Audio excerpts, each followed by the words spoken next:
I would like to welcome Dr. Fikret Demirçivi, joining us from the Netherlands. He is a criminologist, victimologist specializing in state crime and state repression and transnational justice. Dr. Demirçivi, welcome to the Global Dialogue for Justice. Sözü Doktor Fikret'e bırakmak istiyorum. Suçlar konusunda uzman olan Doktor Fikret, hoş geldiniz. Thank you very much. I'm a victimologist and I work for Solidarity with Others. And we recently started a research project on women in prisons in Turkey, especially women in high security settings and women who are arbitrarily detained. My presentation is titled Growing Up Behind Bars. It's about babies and young children imprisoned with their mothers in Turkey's high security prisons. And we are conducting this research with Ahsen Ayhan from University of Brussels.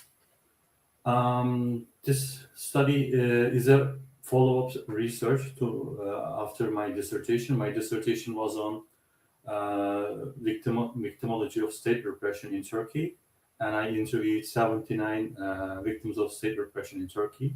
And this was a grounded theory research, and I came up with a typology of state repression victims and also a conceptual model of victimizations in Turkey. But in this study, women, especially women, were harder to reach. There were only a few direct victims of state repression in this sample. And I wanted to get a better picture of experiences of women in prison with their children, because they're mostly held in maximum security settings, as Dr. Bayram Erzurumlu presented, and you saw the numbers on this. And so we so far have completed 7 in-depth interviews with women who have been in prison settings with their children. And our sample includes people from different parts of the Turkish society, including the purged people with the KHK decrees from the state, and also including some Kurdish victims who are also arbitrarily imprisoned by the state. On the paper, the Turkish law prohibits the detention of women within 18 months after giving birth. But this law is not being applied, especially in political cases.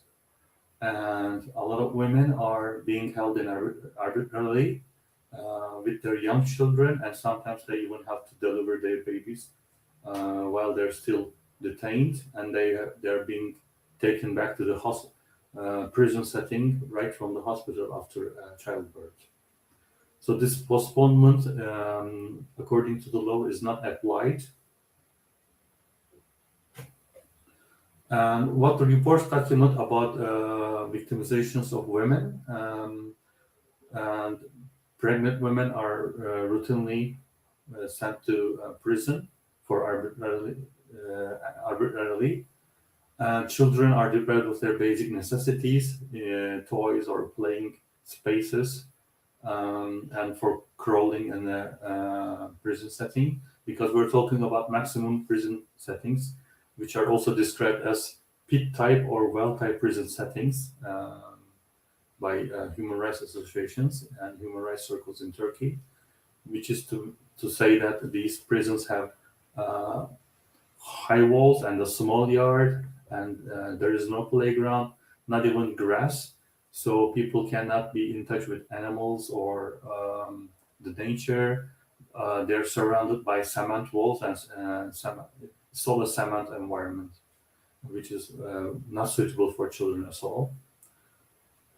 Children are also traumatized by the searches within the prison settings. These searches are done unannounced, and gendarmerie just barges into the rooms of the prisoners, and they start doing some searches in their rooms.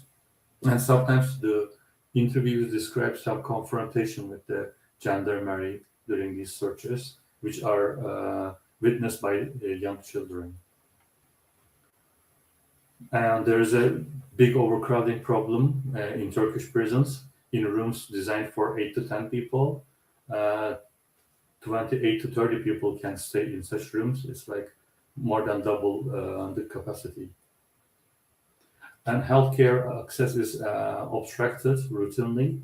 In my dissertation study also, I found out that people who want to go to see a doctor, they cannot easily reach healthcare, and even if when they do, they have to walk in the hospital corridors on both sides with some soldiers or security guards on both sides, and some people don't even want to go to hospital in this situation.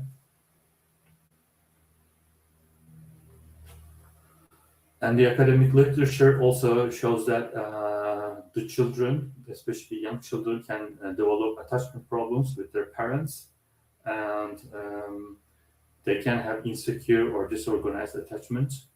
In the prison environment, there isn't enough stimuli for the children, so they cannot see different colors, they cannot see the distance, so it hinders their development in a way.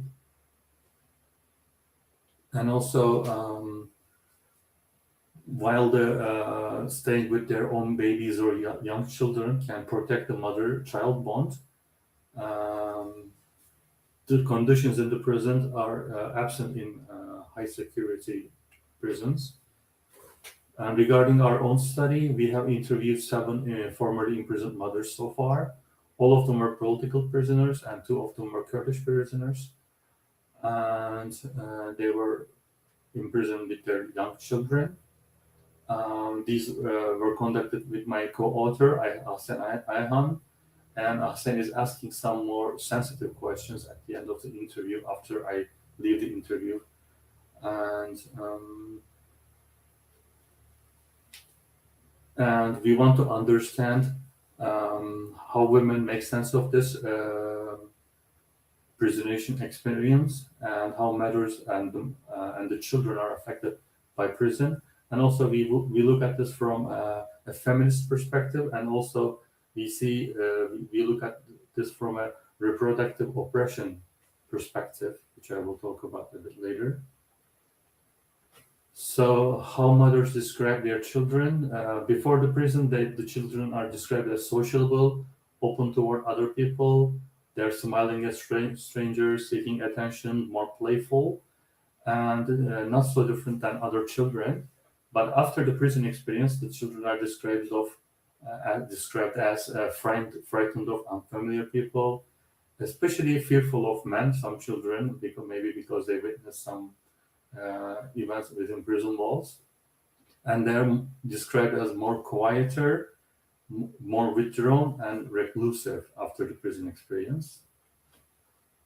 And we also saw that sometimes the judges or prosecutors or even the society itself can blame the mother for not being a good mother because they're being investigated, and then they still decided to have a baby. So there is this victim blaming going on, and it's framed as a thoughtless mother, and it creates a pressure on people, and this repression has been going on for long, almost 10 years now. So people are actually basically denied their right to have children in a way because of the pressures.